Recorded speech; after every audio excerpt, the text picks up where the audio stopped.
Section 2 is on some different colonial settlements. We've already talked about the one at Jamestown. Today we're going to talk about some settlements that happen in a little bit farther north, like in New England. We'll look at the Plymouth Colony, which evolves into the Massachusetts Bay Colony. And we'll talk about Rhode Island. And we'll even talk about the Dutch in New York, and the colony that they found. So that's a little bit of what we're looking at today. But first, we're going to talk about the Plymouth Colony. And the Plymouth Colony has its origins from the Puritans. All right, and there's some artwork of some Puritan people in the New World.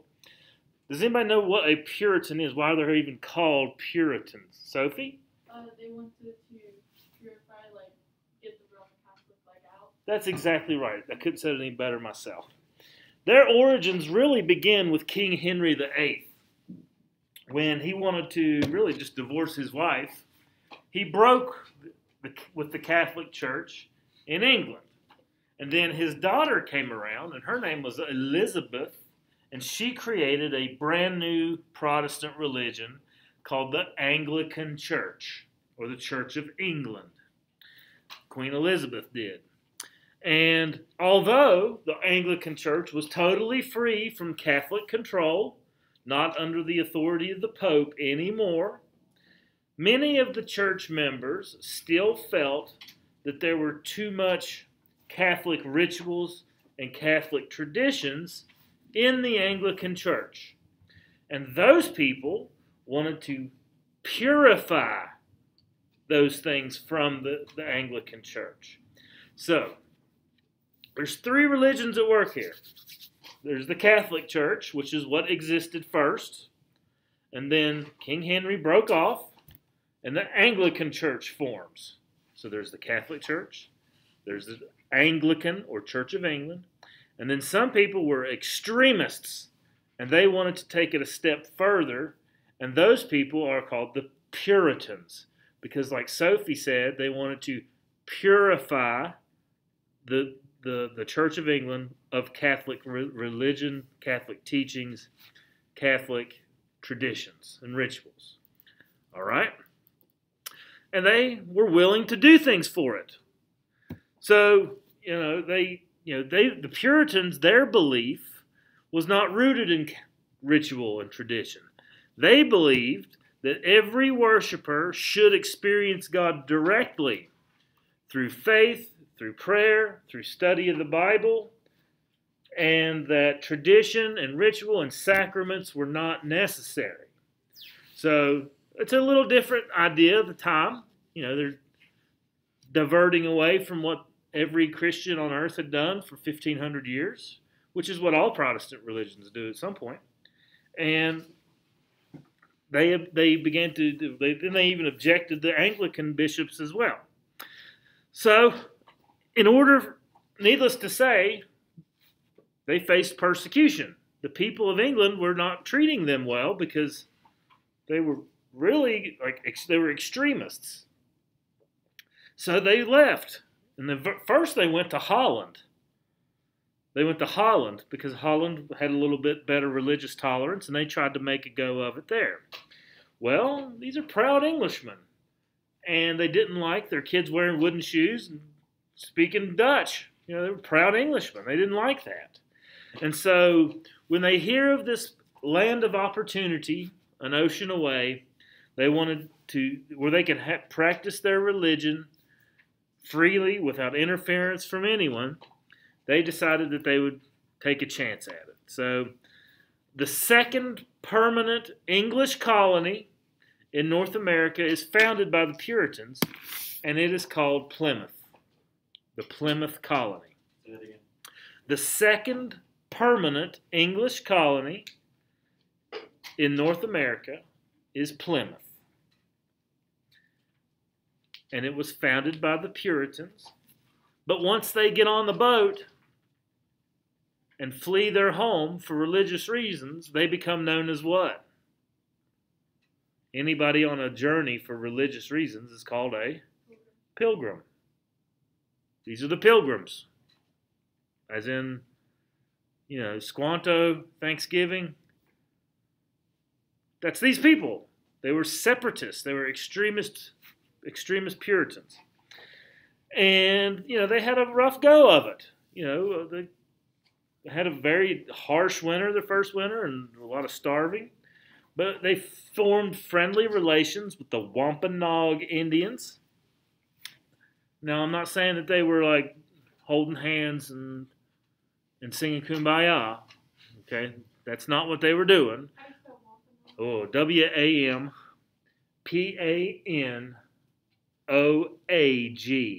Wampanoag. You're welcome.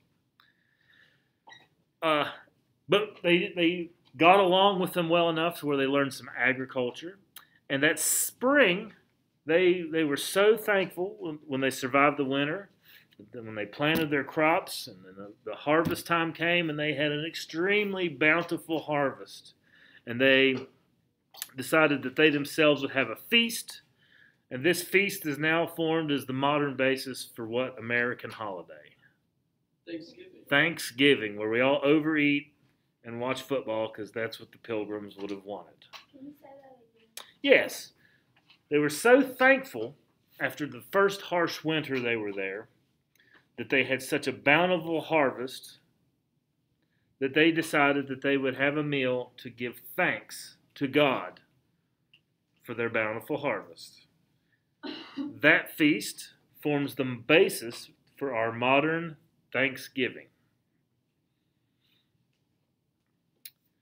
Now, these pilgrims, believe it or not, were not aiming to land where they landed. They were actually shooting to go to Virginia. They wanted to go to Jamestown. But they got blown off course about 1,000 miles to the north, and they landed at Cape Cod, which is in New England, present-day New England. And the boat they were on was called the Mayflower. It's straight off course to Cape Cod. Now, the Pilgrims knew that they were way too far north. They knew it when they arrived. And they were afraid that a lot of the passengers on the boat that were not Pilgrims would try to challenge their authority.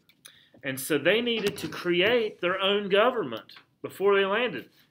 I mean, it's like this. It's like, let's say we are all astronauts. And we are on a spaceship and we're headed to Mars. Okay? And we have permission from the galactic president of Earth that when we land on Mars, we will have the same laws as we do on Earth. But instead, there's harsh solar winds and blows our spaceship and we land on Venus. Okay? We had permission to land on Mars. And on Mars, we would have laws and rules. But we didn't. We landed on Venus. Do we have those laws and rules? No, we don't. So before they got off the boat and walked ashore, they created a government of their own. And that government is called the Mayflower Compact. It was just a simple agreement of very simple laws that said they were going to do what was best in the general good of the colony. It's called the Mayflower Compact. And the artwork there on the right shows a rendition of what they believed it looked like. They're anxiously waiting to go ashore, but they knew that they didn't have any rules or laws, and they wanted to establish some. So what? Big deal. Why even mention this? This is an important first step towards self-government. The king didn't tell them to do this. Does the king even have authority over their Mayflower Compact laws? The king doesn't even know about New England. The king has no idea they're even there. Are they under the king's authority? Under whose authority are they under? Their own. This is democracy, a first step toward it, self-government. That's a big step. Now, they didn't really realize that. They just wanted to protect themselves from others. That's the only reason they did it. However, the implications of it are pretty far-reaching in that we are Americans now. We have self-government. We make our own. We do what we want. Okay? We have those freedoms. All right? So although the Puritans, once they arrived and they got there and the colony gets established, they have no effort to make democracy. They don't want fairness. In fact, they want religion and government to be linked. There is church and state combined, not separation of church and state. The Puritans want these things linked. So the Puritans made no effort to really create democracy after they already were there, but political power was beginning to spread out amongst the colony, and really just adult males whom they believed were saved in the Calvinist beliefs. Like there were only certain people who were saved and certain people who were not, and those are the only people that had any kind of political voice in the New England colony, because church and state were so linked together. Government and the Puritan church. Puritans even went so far as harshly criminalizing things like being intoxicated, drunkenness. You could be punished severely for it. It's against the law today. You can't be out in public, boozed up. You can't do that. It's against the law. But it was like severely punished, like several days, weeks, months in prison, or even physical harm could come to you for drunkenness. Same thing with using profanity in public. Bad language gets you get a whipping or put in the stocks or things of that nature. Cheating on your spouse, which is not against the law today in America, but it was then. Have you guys ever read the book or heard of the book, The Scarlet Letter? That takes place in a Puritan town, okay? And what's her name? Hester Prynne? Is that the main character?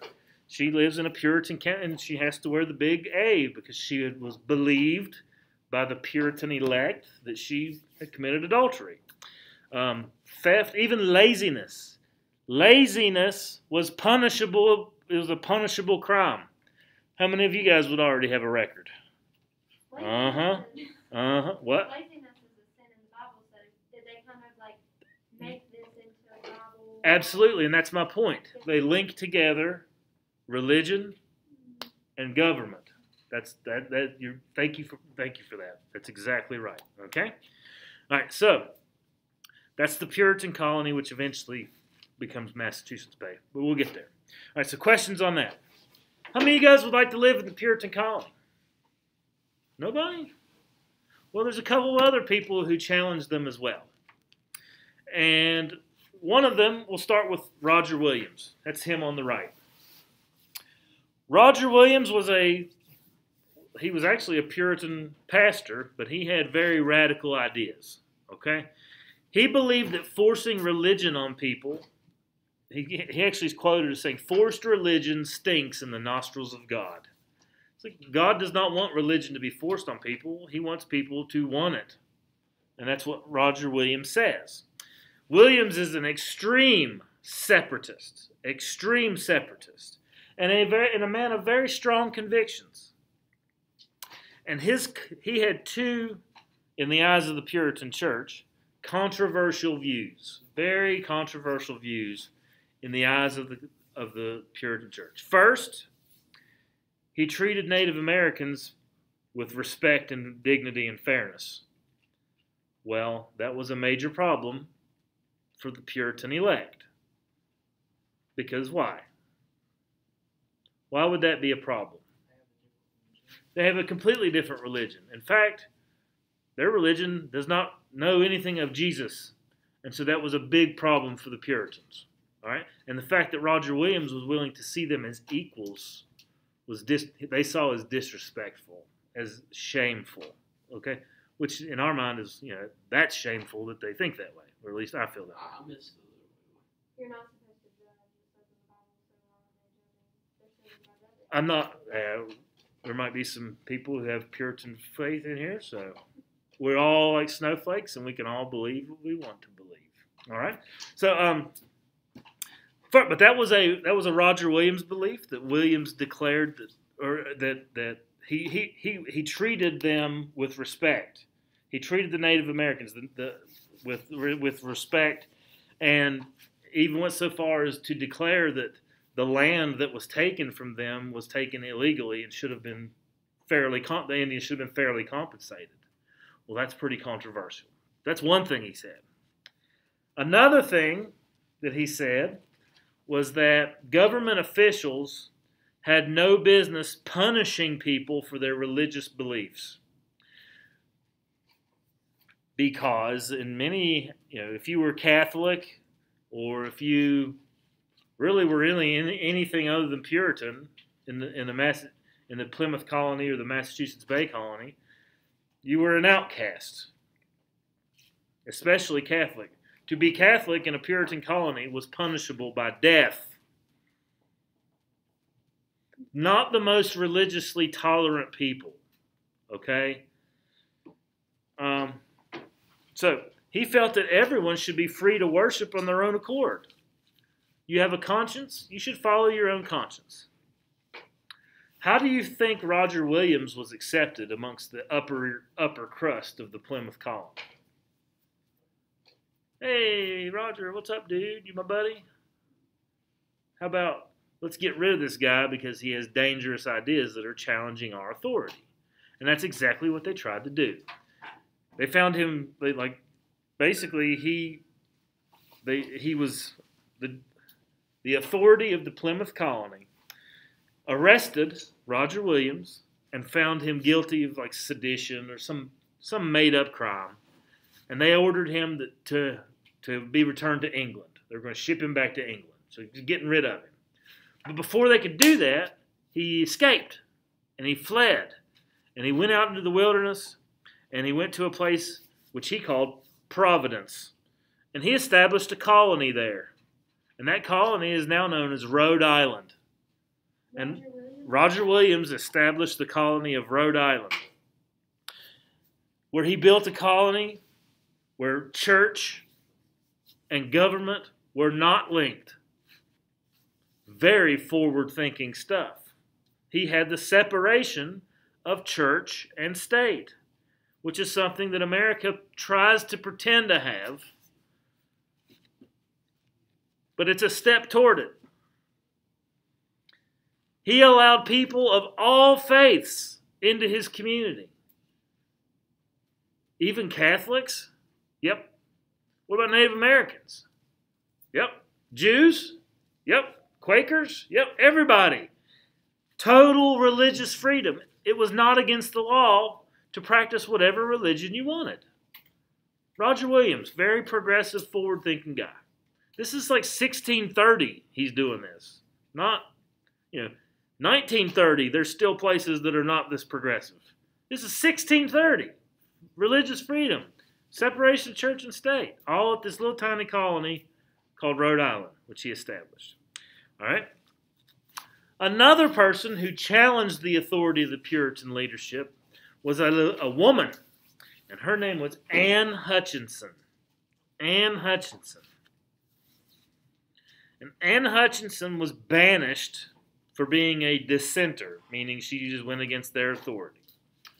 They believed that, strict Puritans believed that she posed a great threat, an even greater threat than Roger Williams. Hutchinson believed that the Holy Spirit is what enlightens the heart of every true believer. So, in other words, she's saying worshipers didn't need to go to church, didn't need to listen to ministers. All they had to do is read the Bible and have an emotional feeling. That's all they needed to have. So what does this do? If people were to listen to her, what would this mean for the Plymouth colony and those people who were in charge? If people just stayed home and read the Bible and didn't have to go to church, what would happen to their authority? It would diminish their authority. All right? And so what her belief, what this idea that it's called antinomianism. Antinomianism. You don't really need to know that, but that's what it's called, antinomianism. And so they felt that this was a very dangerous idea. Not only is she saying that she's trying to undermine their authority, she is a she. And in 1600s, she's don't need to be speaking. That's what they thought. So, unlike Roger Williams, who was going to be sent back to England, she was banished, meaning we're going to open the gate to the colony and you go out in the woods and good luck. Now, she did not have the same positive relationship that Roger Williams had with Native Americans. And it wasn't just her that was removed. It was her, her husband, and their 11 children. And they began to make their way they tried to go to New York. From like the area of Boston to New York. Geographically fairly close. But along the way, her husband and 10 of her children were murdered by Native Americans. Okay?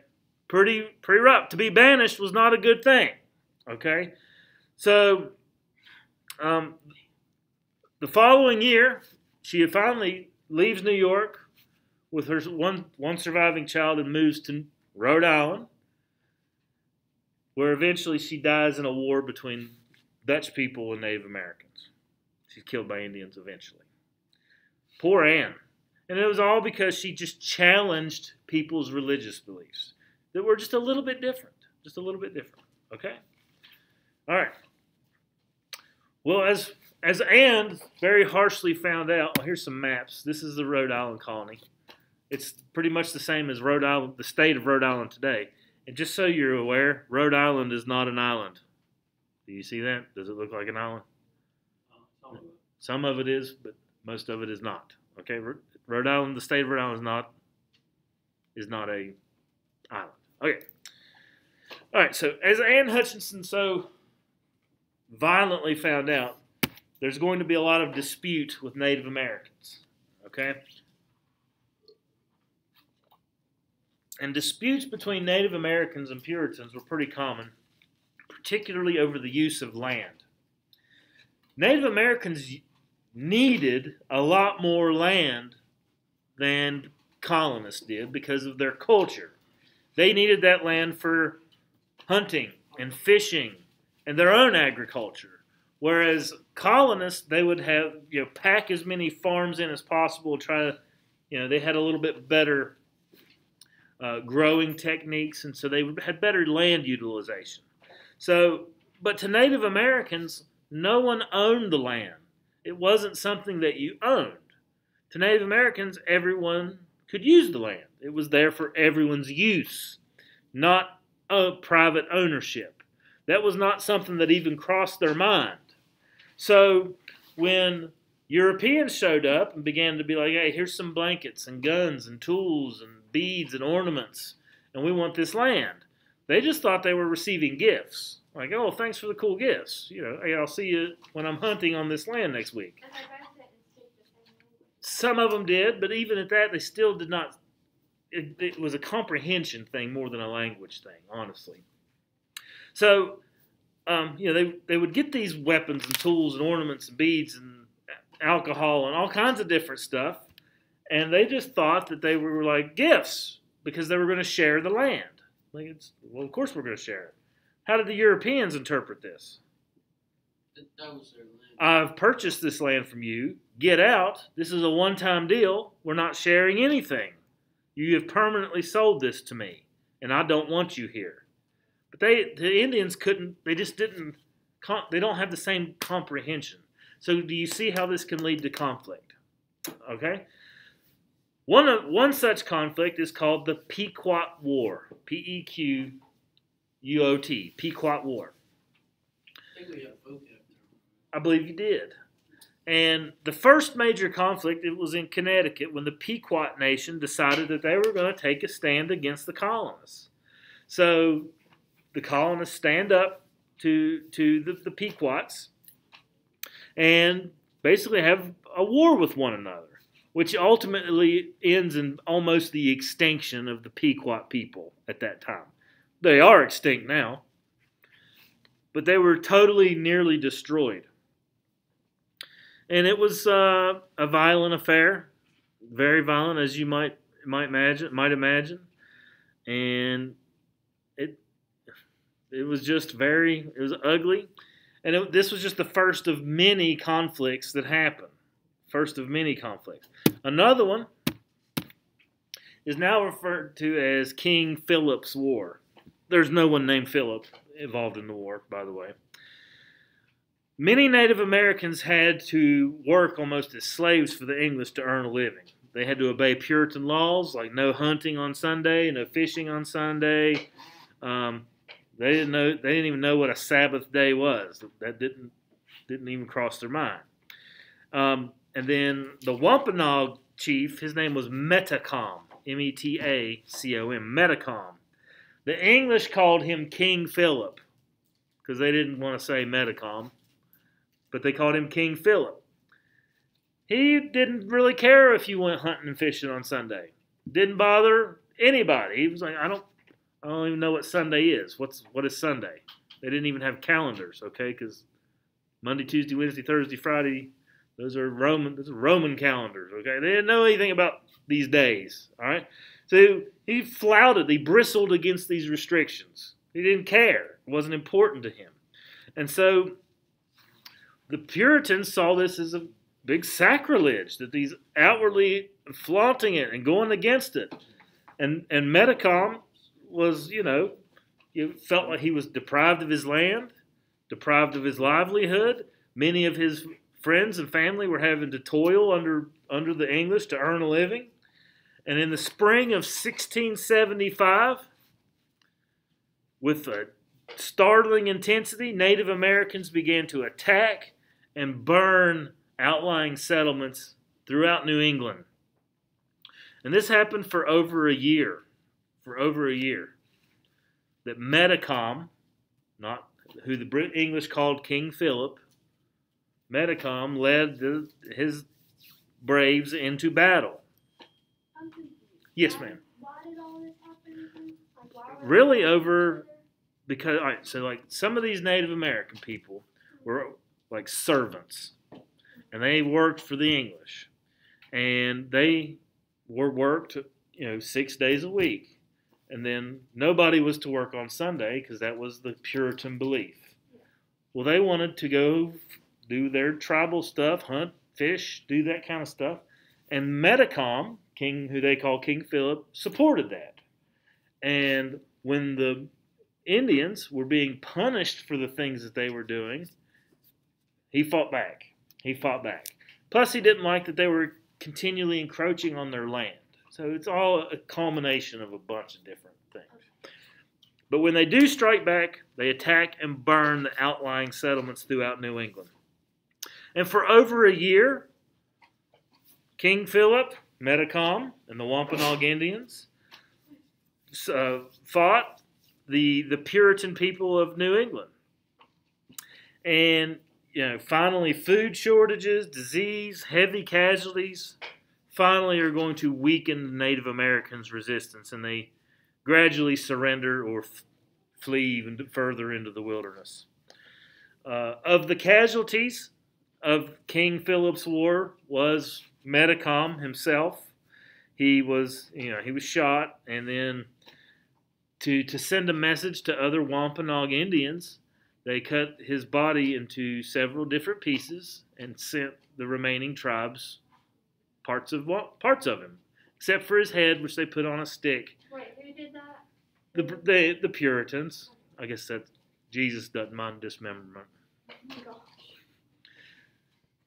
But to send a message, that's what they did. Put his head on a stick in front of the colony, and then send the rest of his body to the different tribes.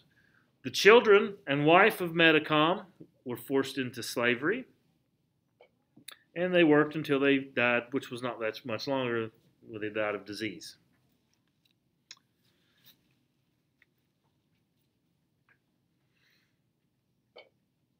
His head stayed on display for 20 years, by the way. They just left it there. Needless to say, after this defeat, after the Wampanoag Indians suffered this defeat, New England, Native American power in New England never existed again. They were totally gone. No more Native Americans in power in New England. There were no more tribal chieftains, no leaders. I'm not saying there were no more Native Americans. I'm saying that their ability to resist was over. They just didn't have the ability anymore. But the English did pay a high price for victory. About 1/10 of all men of military age were killed during this war. So 1 in 10 men died. that would have been a higher total population than people killed in the American Revolution and the Civil War combined. So it's pretty deadly for both sides. All right. And this picture I have up here is just like one of those historical markers where, it's just like a site of the battle, one of the battles of King Philip's War, which there is no King Philip. Metacom is what the English called King Philip. King Philip's what the English called Metacom. Everybody got that? Okay. New Netherland. All right, this is the Dutch. If you are Dutch, where are you from? The Netherlands. Very good. Okay, so while English Puritans were establishing colonies in New England, the Dutch were sending one in a little bit further south along the area of the river called the Hudson River, named after the guy who explored it, Henry Hudson, who was actually he was an English explorer, but he was employed by the Dutch. Do you guys know what large city rests along the banks of the Hudson River? It's a pretty big city. New York, okay? Now, they established a colony there, but it wasn't called New York because York is a town in England. This was a Dutch town, and so they called it New Amsterdam. New Amsterdam, okay? New Amsterdam is now New York City, and New Amsterdam was founded by the Dutch in 1625. 1625. Its purpose, it was a very diverse colony, but its main purpose was as a shipping hub for beaver pelts. Lots of beaver pelts being brought out of the middle colonies of New York and Pennsylvania, in addition to providing like grain and stuff to the sugar colonies. But New York had a big harbor. There was even a large island there off of the coast, off of the mainland of New York, which belonged to it's 22 acres, belonged to Native Americans, and it was purchased for like some beads. Do you guys know the name of this island? Manhattan. You ever heard of it? Purchased for beads. Beads. This is like the most valuable land on earth today, and at one time it was purchased for beads. All of it. When did they like develop like money? Like not like beads, but like cash. Currency? Yeah. There's precious metals been used since the ancient times, like gold and silver. Not necessarily maybe coinage, but precious metals have been used for quite some time. But coins are also very old. The Romans had coins, the Greeks had coins. All right, so obviously we don't call New Netherland, and that New York is not New Amsterdam anymore. So what eventually happens there? They get overtaken by the British. Okay, now the British had already been well established in North America. They got Jamestown, they got the Plymouth, they got Connecticut, Rhode Island. These are all British colonies. So New Netherland, when they get taken over by the English, it comes a little bit later. And in 1664, which is when it became part of the British, the King of England gave this land, gave this charter to his brother, and he was the Duke of York. Therefore, it becomes New York. That's where the name New York comes from.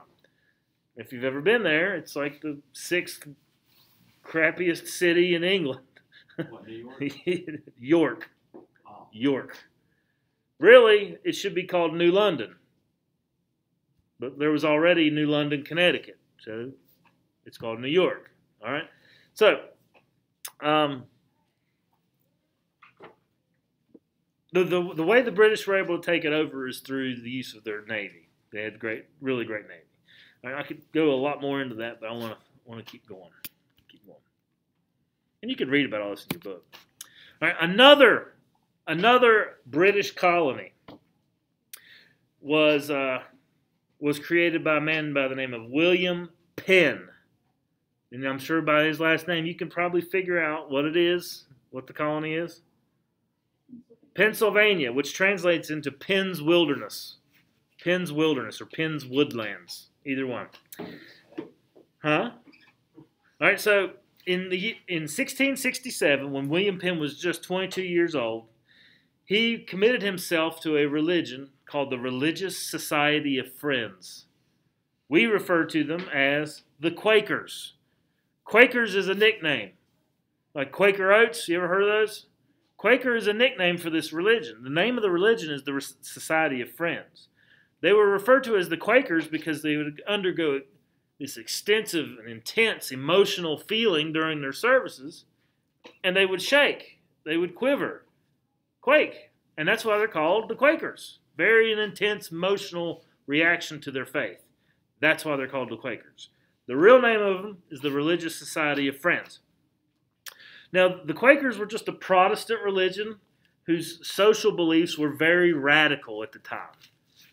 Very radical. And as a result of their radical beliefs, the Quakers faced a lot of persecution. What does persecution mean? Any guesses? Persecution? Is it like you're killing them? That could be an act of persecution. It's really just singling them out for their beliefs and treating them negatively as a result. All right? So he wanted to establish a place in the New World where Quakers could go and be safe, a haven where they would not be persecuted because the persecution in England was very, very bad.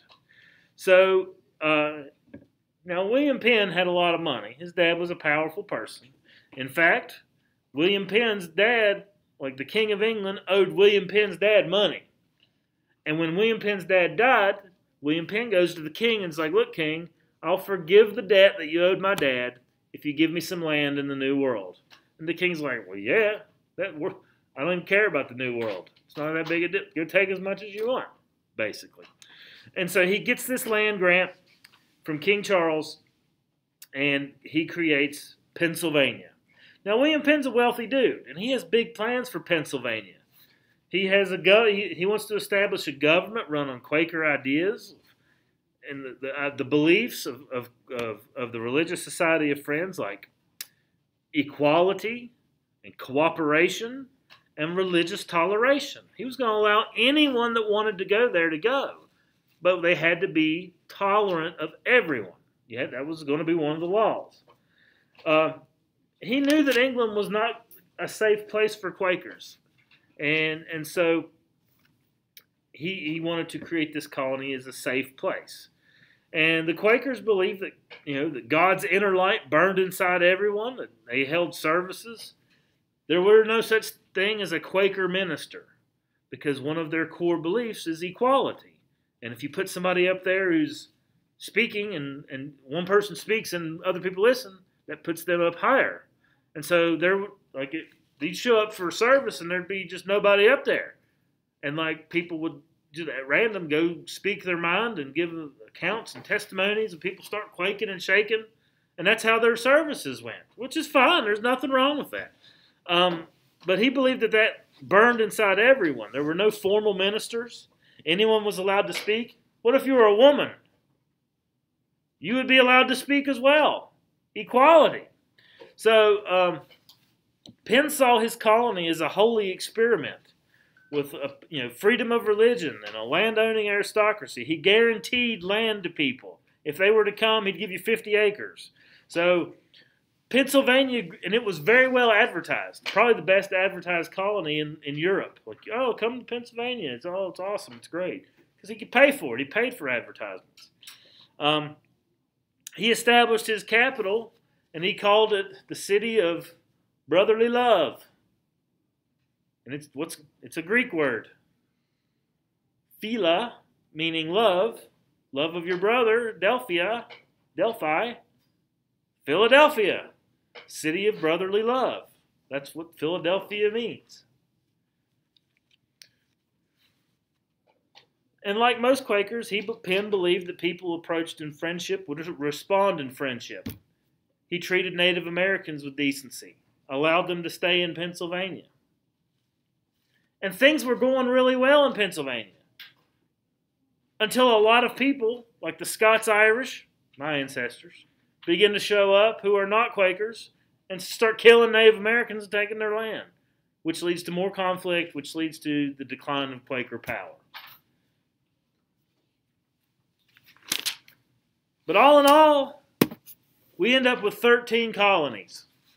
Now, I didn't talk about all of them, but we end up with 13.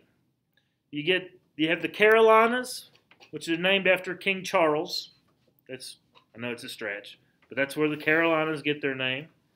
Georgia, which is created as a buffer colony to protect the more valuable colonies of South Carolina, because the Florida, and we're in the Spanish were in Florida, and the French were in Louisiana. And so in order to get to the valuable colony where the rice and the indigo were grown in Carolina, you had to get through this swampy, desolate land of Georgia. And Georgia was established by James Oglethorpe, who was a philanthropist, who allowed it, basically they used Georgia. If the prisons started to get overcrowded in England, they just shipped people to Georgia. Thank you. All right. So, Maryland, we haven't talked about Maryland. It's in the Chesapeake. It was a Catholic haven, as in Maryland. It was a place for Catholics to go. Established by a guy by the name of Lord Baltimore, 1632. So, but we end up with 13 colonies in all. 13 colonies. And they all were different in their own ways, but they're all still very, very similar. They're all British. Questions on section 2? Your notes? Yeah. At the end of the semester. Yeah, but you always just keep them organized and compiled. All right? All right, so everybody, whether you're home or sitting in class, your assignment for tomorrow is the activities for Module 2, Lesson 2. Okay? 2-2. You know how long, it doesn't take you long to do that. Make sure you get it done by the end of the day tomorrow, and then when we return, we'll keep rolling through Module 2 and talk about some things that we don't like about the British. Well, that we used to not like about the British. We're friends with them now, right? All right. I hope everybody has a